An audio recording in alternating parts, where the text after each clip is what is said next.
اللہ کے لیے لوگوں پر فرض ہے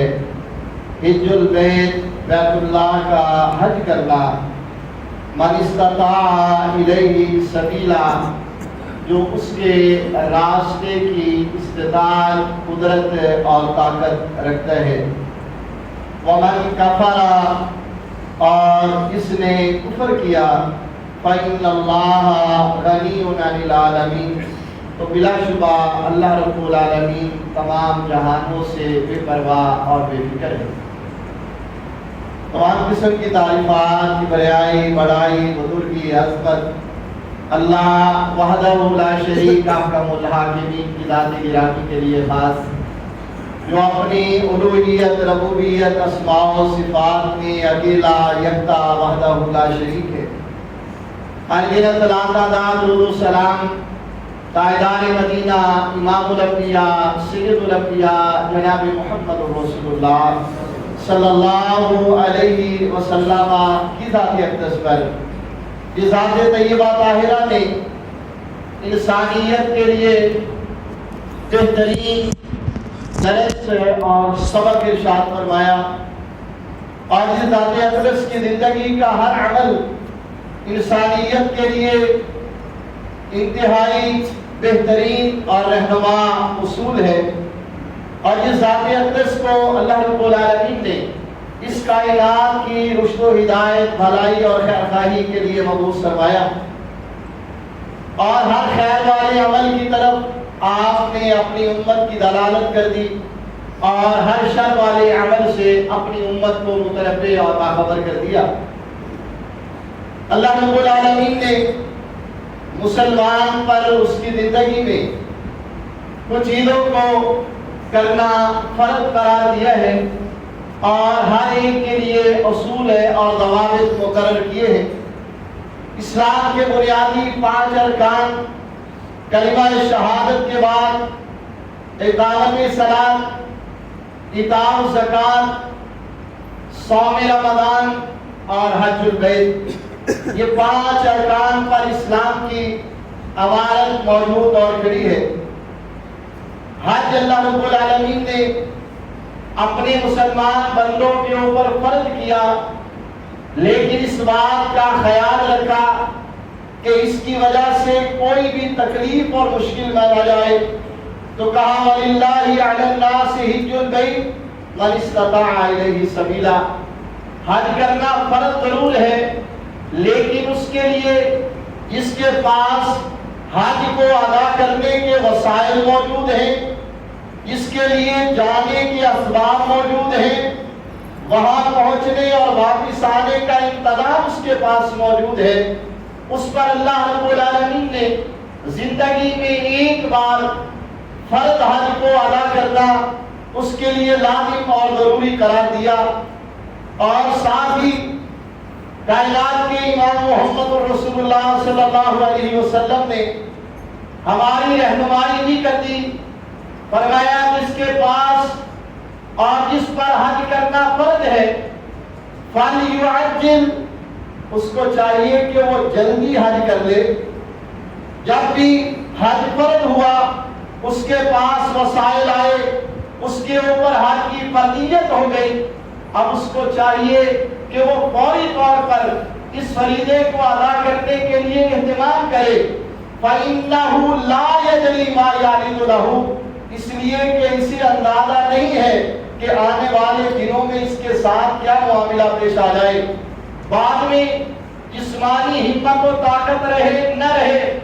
مالی طاقت اور اقتدار رہے نہ رہے، اس کے پاس وہاں پہنچنے کے وسائل اور گنجائش باقی رہے یا نہ رہے، تو ہر مسلمان کے لیے جو حج زندگی میں ایک بار فرض ہے، ہر مسلمان کو اس بات کا اہتمام کرنا چاہیے کہ جب اس پر حج فرض ہوا اور وہ وہاں پہنچنے کی استطاعت رکھتے ہیں، اسے بغیر انتظار کیے حج کے لیے چلے جانا چاہیے۔ اور جو رویہ آج ہمارے پاس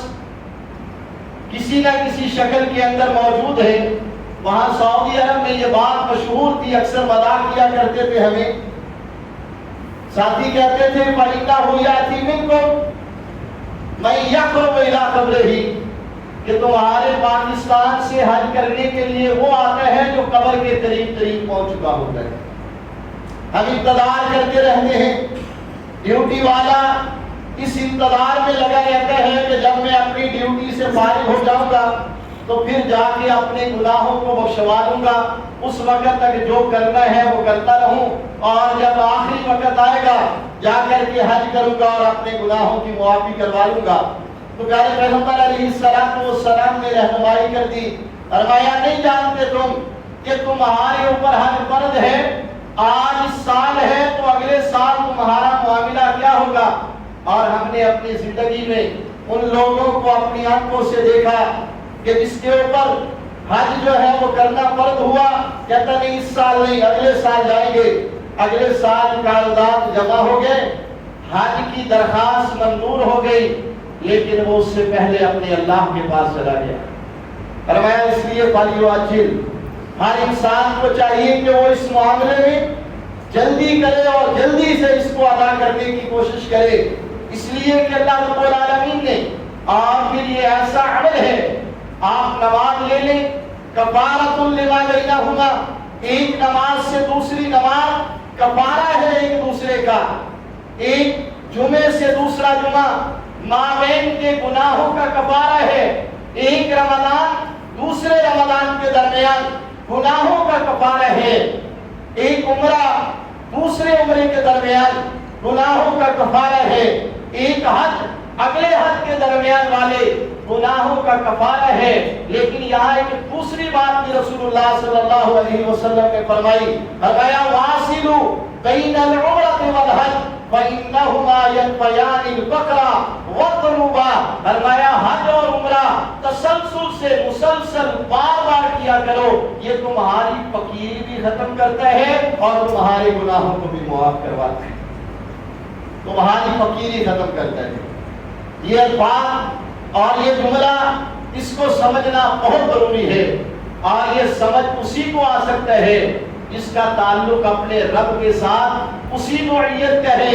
جیسا ایک مومن کا اپنے اللہ کے ساتھ ہونا چاہیے، کہ من اصدق من اللہ قیلا، اللہ سے زیادہ سچی بات کسی اور کی نہیں ہو سکتی ہے۔ ساری دنیا اس بات کے اوپر اس سے اختلاف کرتی ہے تو وہ کر سکتی ہے کہ آپ خرچ کر کے جا رہے، آپ کے مال میں کمی آتی ہے، اللہ کے نبی فرماتے ہیں کہ یہ تمہارا مسلسل اور بار بار عمرہ ادا کرنا، اللہ اس سے تمہاری فقیری کو، تمہاری محتاجی کو، تمہاری ضروریات کے لیے اس کو اللہ رب العالمین نے تمہاری فقیری دور کرنے کا باعث بنایا۔ اور پھر فرمایا وَالذُّنُوبَ، اور اللہ رب العالمین اس حج اور عمرے کے ذریعے تمہارے گناہوں کو ایسے معاف کرتے ہیں۔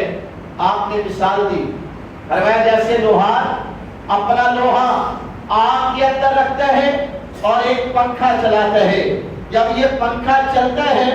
لوہار کا ہو یا سونار کا ہو، جب یہ پنکھا چلتا ہے تو یہ لوہے اور سونے کی میل کو الگ کر دیتا ہے اور خالص لوہا اور سونا اس کو الگ کر دیتا ہے۔ رسول محترم صلی اللہ علیہ وسلم نے اسی طرح کے الفاظ کے ساتھ فرمایا یکفی خبث الحدید والذهب والفضہ کما یکفی الخیر خبث الحدید والذهب والفضہ، یہ انسان کو گناہوں سے اسی طرح پاک کرتا ہے جیسے لوہار کی بھٹی پہ چلنے والا پنکھا اس کے گناہوں کو اور اس کی جو ہے وہ میل کچیل کو ختم کرتا ہے، ایسے ہی یہ مومن کے گناہوں کو مٹاتا ہے۔ تو حج اور عمرے کا بار وقت کرنا، مسلسل کرنا اور اس کے اندر تواصل اور بار بار کا اہتمام کرنا، یہ اللہ رب العالمین کی طرف سے اپنے بندوں کے لیے بشارت ہے۔ رسول اللہ صلی اللہ علیہ وسلم نے اپنی زندگی میں ایک ہی مرتبہ آپ نے حج کیا، اور حج کے موقع پر جب آپ سے سوال ہوا، صحابی نے پوچھا اللہ کے نبی صلی اللہ علیہ وسلم اکل عام، کیا ہر سال ہم حج کرنے کے لیے آیا کریں؟ آپ نے خاموشی اختیار کی، بعد میں فرمایا، کہا جب میں تمہیں کسی کام کا حکم دیا کروں خاموشی اختیار کیا کرو، اگر میں کہہ دیتا کہ ہر سال تم نے آنا ہے تو یہ تمہارے اوپر فرض ہو جاتا، تم لا تطیقون روکنا پھر تمہارے لیے اتنی طاقت نہ ہوگی کہ تم اس پر عمل کر سکو. اس لیے فرمایا جس طرح میں تمہیں جس طرح حکم دیتا ہوں اتنا ہی اس کا خیال اور اہتمام کیا کرو. تو میرے بھائیو یہ حج اور عمرے کے لیے جانا یہ اللہ رب العالمین کی طرف سے بہت بڑی سعادت ہے. لیکن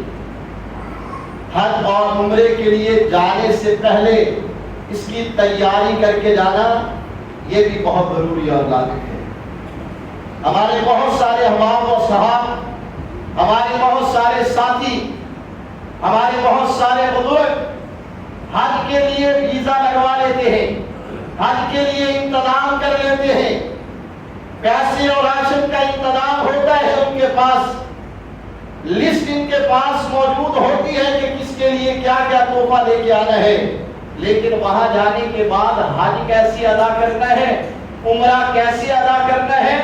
اس کے اندر جگہ جگہ پہ نقص اور کمیاں اور کوتاہیاں ہوتی ہیں. تو میرے بھائیوں جس طرح حج اور عمرے کے لیے باقی لوازمات کا پورا کرنا ضروری ہے، اسی طرح حج اور عمرے کو سیکھ کر کے جانا اور اس طرح سے سیکھنا، اس لیے کہ یہ حج اور عمرہ یہ معمولی بات نہیں ہے. اس کا ایک ایک جز جو ہے وہ میرے اور آپ کے پیغمبر محمد رسول اللہ صلی اللہ علیہ وسلم نے سکھایا، نہ صرف سکھایا ہے بلکہ بار بار کہا، فرمایا خذوا عنی مناسککم، میرے صحابہ میرے سے طریقہ سیکھنا ہے، میرے سے اس کا طریقہ سیکھنا ہے اور مجھ سے سیکھو کہ حج اور عمرہ کیسے کرنا ہے. تو میرے بھائیوں اس حج اور عمرے کے لیے جس طرح ہمیں جانے کے انتظامات کرنے کی ضرورت ہے، اس سے زیادہ اس بات کا اہتمام اور انتظام کرنے کی ضرورت ہے کہ جو حج عمرے کے لیے جانے والا ہے وہ اس کے سیکھنے کا باقاعدہ طور پر بندوبست کرے، تاکہ وہاں جا کر کے وہ ایسا عمل نہ کر بیٹھے جس سے اس کے حج اور عمرے کا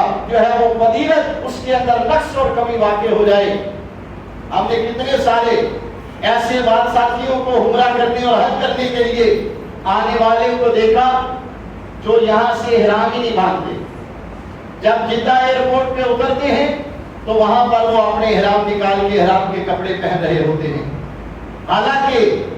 جدہ میقات کے اندر آتا ہے، میقات اس سے پہلے گزر چکا ہوتا ہے اور رسول اللہ صلی اللہ علیہ وسلم نے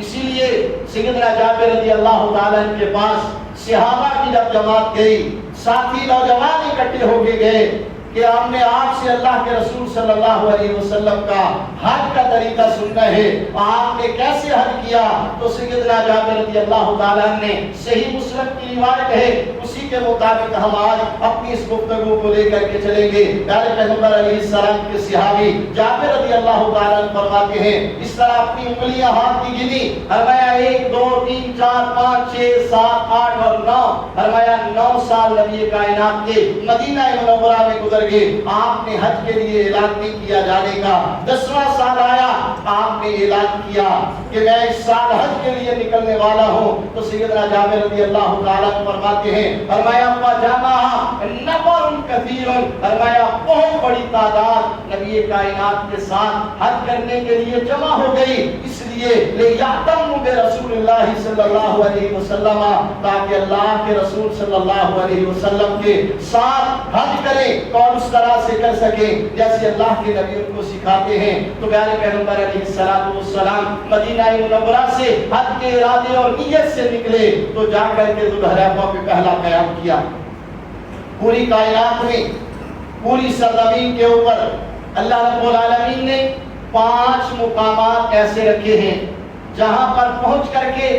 احرام پہن کے اس سے آگے گزرنا ہے. ان کو میقات کہا جاتا ہے. حج کے لیے 2 طرح کے میقات ہیں، ایک میقات زمانی ہے اور ایک میقات مکانی ہے. میقات زمانی کا مطلب یہ ہے کہ حج اسی موسم اور اسی تاریخ کو ہوگا. اس موسم اور تاریخ کا تعین رسول اللہ صلی اللہ علیہ وسلم نے کیا، یعنی اگر یہ 8 تاریخ کو ذوالحجہ کی 8 کو شروع ہوتا ہے تو یہ حج 8 ہی کو شروع ہوگا. اور اگر کوئی جو ہے وہ عمرہ اور حج اکٹھا کر کے حج تمتع کرنا چاہتا ہے تو اس کے لیے شوال ذوالقعدہ اور ذوالحجہ کے یہ 3 مہینے یہ حج کے مہینے ہیں۔ الحج اشہر معلومات، اللہ کا قرآن کہتا ہے حج کے معلوم مہینے ہیں، ان کے اندر عمرہ کرنے والا اس کا عمرہ اور حج جو ہے وہ حج تمتع شمار ہو سکتا ہے۔ تو حج کے لیے نبی معظم صلی اللہ علیہ وسلم نے نزول حلیفہ جو مدینہ والوں کا میقات ہے، اسی طرح بقیہ دنیا کے لوگوں کے لیے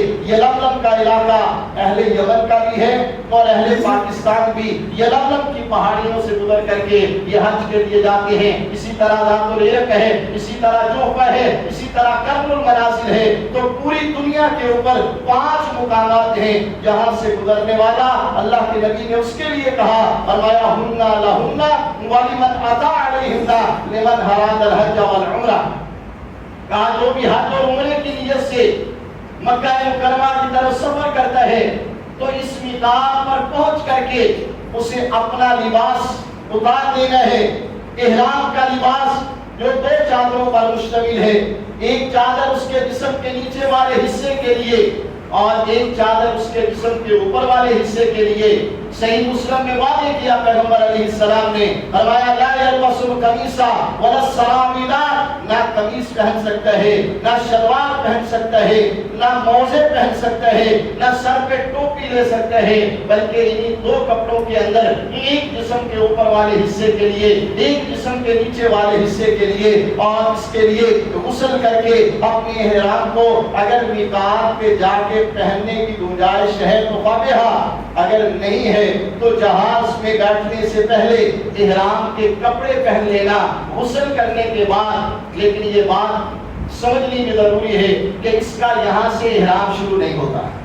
احرام تب شروع ہوگا جب یہ میقات پر پہنچے گا اور وہاں جا کر کے نیت کرے گا۔ اس سے پہلے یہ عام لباس کی طرح لباس ہے، اس پر حج کی اور احرام کی پابندیاں شروع نہیں ہوتی ہیں۔ تو میقات پر پہنچ کر کے رسول معظم صلی اللہ علیہ وسلم کی بیوی سیدہ کائنات سیدہ عائشہ صدیقہ طیبہ طاہرہ رضی اللہ تعالی عنہا فرماتی ہیں، طیبت رسول اللہ صلی اللہ علیہ وسلم لإحرامہ حین احرم ولحلہ حین حلہ۔ فرمایا جب اللہ کے نبی صلی اللہ علیہ وسلم نے حج کے لیے جانے کا ارادہ کیا تھا تو میں نے مدینہ منورہ میں آم کی تیاری اپنے ہاتھوں سے کروائی تھی، حتیٰ کہ میں نے نبی کائنات کے جسم اطہر کو جو خوشبو لگائی تھی وہ بھی میں نے اپنے ہاتھوں سے لگائی تھی۔ تو یہ سیدہ عائشہ کا پیغام امت کی بیٹیوں کے نام ہے، امت کی خواتین اور عورتوں کے نام ہے کہ نبی کی بیوی اگر کائنات کی افضل ترین شخصیت ہو کر کے وہ اپنے خاوند کی اس حد تک خدمت گزار ہے کہ ان کے جسم پہ خوشبو بھی اپنے ہاتھوں سے لگاتی ہے۔ دوسری حدیث میں نبی کائنات فرماتے ہیں آپ جب مسواک کرتے ہیں تو مسواک کرنے کے بعد اما جی عائشہ رضی اللہ تعالیٰ عنہا کو پکڑاتے ہیں، فرمایا یہ میری مسواک دھو کے مجھے دے دو۔ حالانکہ مسواک دھونا یہ کوئی بڑا کام اور مشکل کام نہیں ہے، لیکن اہتمام اور ان دونوں کا تعلق اور جو ہے وہ رشتہ ہے۔ اور آگے سے اللہ جی کیا کہتی ہیں، فرماتی ہیں جب بھی رسول معظم صلی اللہ علیہ وسلم مجھے مسواک پکڑاتے کہ عائشہ یہ دھو کر کے دے دو تو میں پہلے مسواک اپنے منہ میں ڈال کے اس سے مسواک کرتی، پھر اس کے بعد دھو کر کے دیتی تاکہ مجھے وہ برکت حاصل ہو جائے جو محمد رسول اللہ کے دعا میں اللہ نے رکھی ہے۔ تو یہ وہ رشتے کا تعلق اور تقدس ہے، اگر ان کا خیال رکھا جاتا ہے تو پھر سیدہ عائشہ کے وہ پیار والے الفاظ بھی امت کے لیے رہنمائی ہیں۔ سیدہ فرماتی ہے میری شادی اور میرا نکاح شوال کے مہینے میں ہوا، فرمایا میرا نکاح بھی شوال کے مہینے میں ہوا، میری رشتی بھی شوال کے مہینے میں ہوئی، اور فرمایا جو مجھے اپنے خاوند سے محبتیں میسر آئی ہیں شاید دنیا کی کسی عورت کو میسر آئی ہو، اس لیے فرماتی ہے انی احب ان تدخل النساء فی شوال، فرمایا اس لیے میری خواہش یہ ہے کہ شادیوں کا اہتمام شوال کے مہینے میں کیا جائے۔ اور اگر اس کو ایک دوسرے پہلو سے سمجھے تو یہ شوال کے مہینے میں شادی کا اہتمام کرنا بہت سارے لوگوں کے لیے بہت بڑا فائدہ ہو سکتا ہے۔ آپ کو پتہ ہے جب کسی کے خاندان میں کسی کی بھی شادی ہوتی ہے تو ان کو جو ہے وہ کپڑے، لباس، جوتے، ہر چیز کا اہتمام کرنا پڑتا ہے، اور اگر شوال میں شادی کی جائے تو وہ عید کی وجہ سے اہتمام پہلے ہی ہوا ہوتا ہے، اس لیے بہت سارے لوگوں کا اس سے فائدہ ہو سکتا ہے۔ اماں جی رضی اللہ تعالیٰ عنہ کی نصیحت ہے امت کے لیے اور امت کی بیٹیوں کے لیے کہ اپنی بچیوں کا نکاح جو ہے اس کا اہتمام شوال کے مہینے میں کیا کرو، اس سے اللہ رب العالمین وہ محبت جو میاں بیوی کے درمیان اماں جی عائشہ رضی اللہ تعالیٰ عنہ اور رسول اللہ صلی اللہ علیہ وسلم کو حاصل ہوئی۔ اماں جی فرماتی ہیں اللہ نے مجھے اتنا بڑا شرف اور سعادت بخشی ہے کہ اگر میں ہڈی کے اوپر سے گوشت بھی چوستی تھی اور میں ہڈی واپس رکھ دیتی تو میرے اور آپ کے پیغمبر محمد رسول اللہ صلی اللہ علیہ وسلم وہی ہڈی پکڑ کے اپنے منہ میں ڈالتے اور وہیں سے چوستے جہاں سے میں نے چھوڑی۔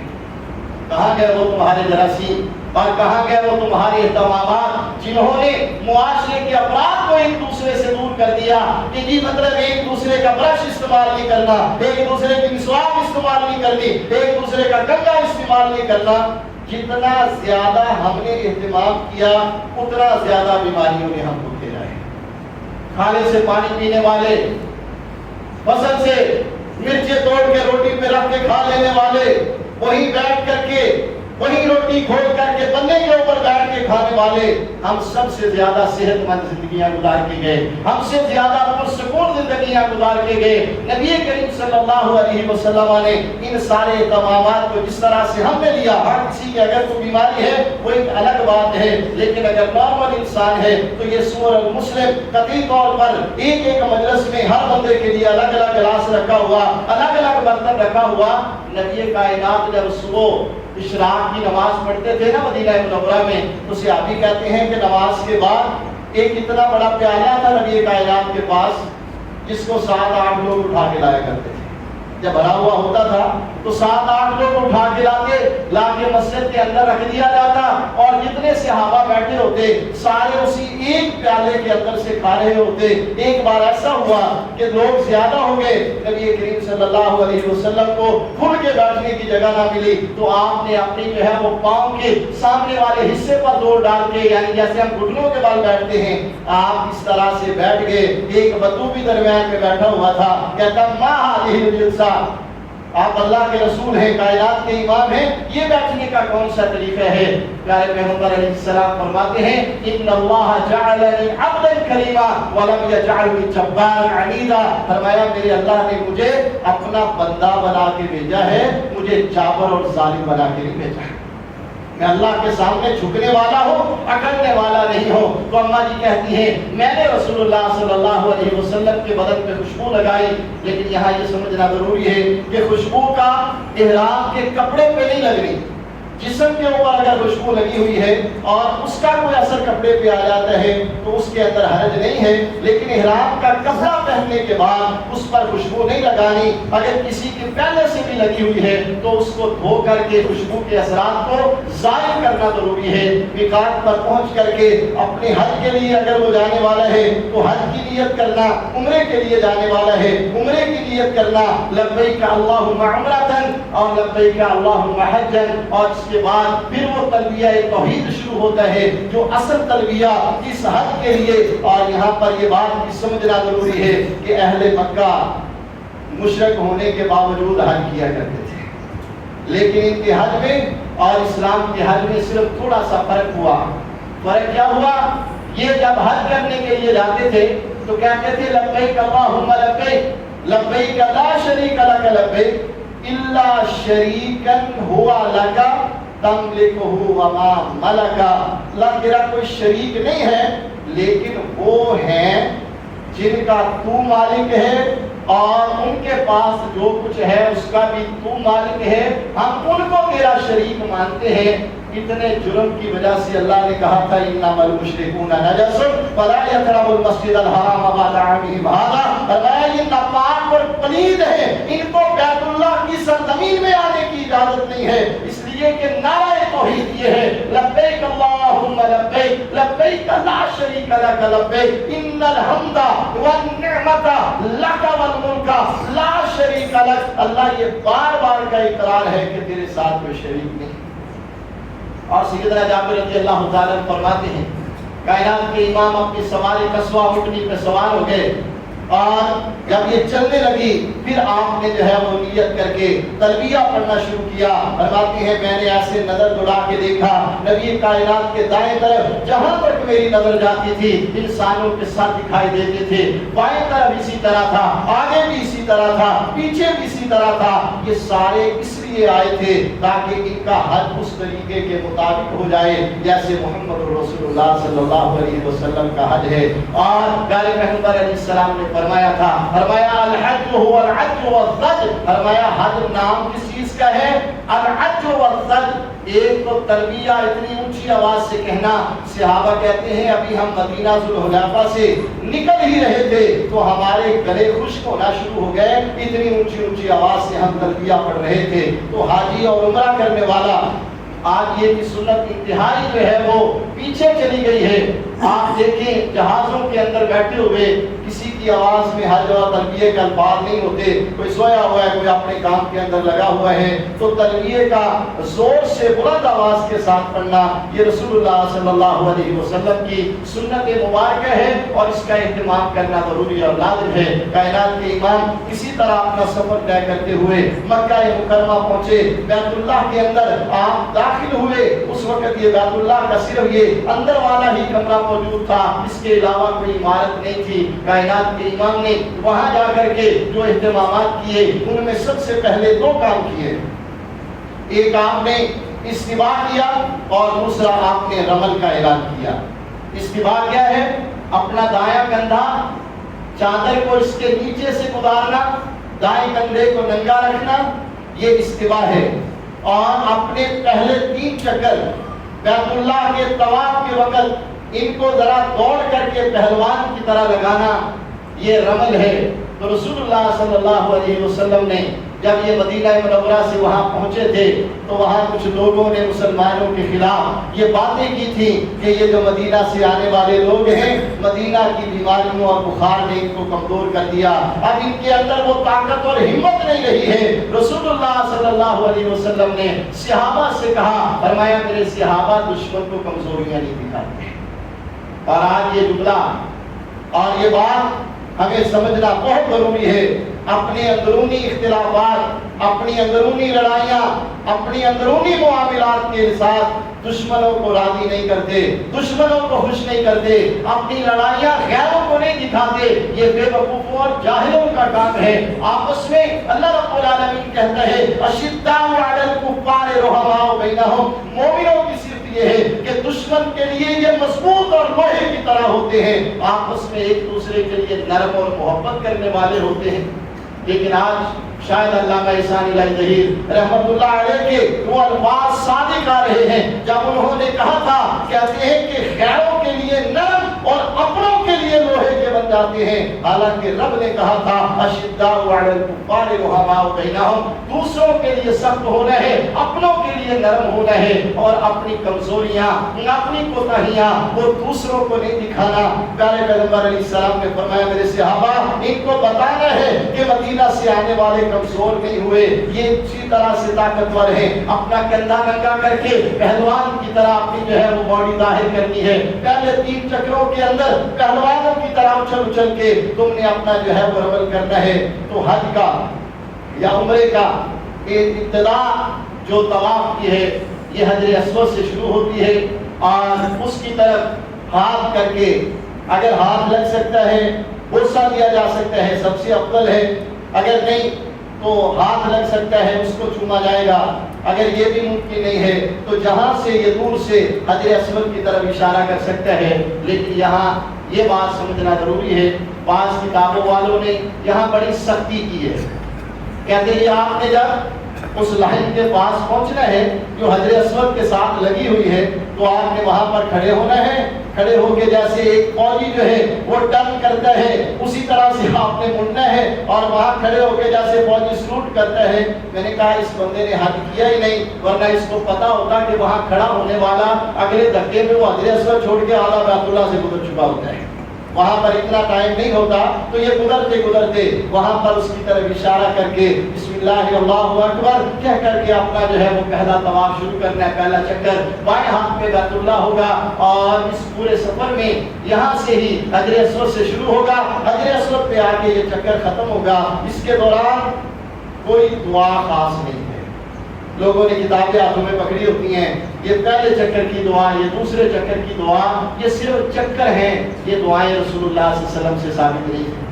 پیارے پیغمبر علیہ السلام نے فرمایا زبان سے اچھے لفظ بولو, چاہے جو بھی تمہاری زبان سے نکلے. اللہ سے دعائیں کرتے رہو, رب کائنات سے التجائیں کرتے رہو, اذکار کرتے رہو, قرآن کی تلاوت کرو. جب رکن یمانی پر پہنچنا ہے تو اس کو ہاتھ لگانا ہے, چومنا نہیں ہے بلکہ صرف ہاتھ لگانا ہے. اور رکن یمانی سے لے کر کے حجر اسود کے درمیان جو یہ حصہ اور فاصلہ آتا ہے, یہاں پر ربنا آتینا فی الدنیا حسنہ وفی الآخرۃ حسنہ وقنا عذاب النار. پھر حجر اسود کے پاس پہنچنا ہے, یہاں پر اسی طرح سے اللہ اکبر اور دوسرا چکر شروع کرنا ہے. پہلے 3 چکروں میں رمل کرنا ہے اور باقی 4 چکر اپنی روٹین کی رفتار کے اندر پورے کر کے 7 چکر مکمل کرنے ہیں. پھر مقام ابراہیم کے پاس اگر جگہ مل جائے تو فبہا ونعما, اگر وہاں میسر نہیں ہے پورے بیت اللہ کے اندر جہاں بھی جگہ ملے وہاں پر 2 رکعت نفل ادا کرنا ہے. پہلی رکعت میں قل هو اللہ احد پڑھنی ہے,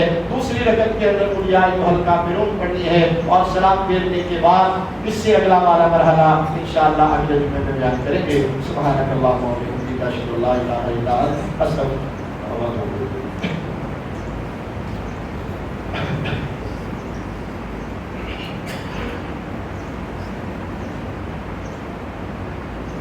الحمد لله نحمده ونستعينه ونستغفره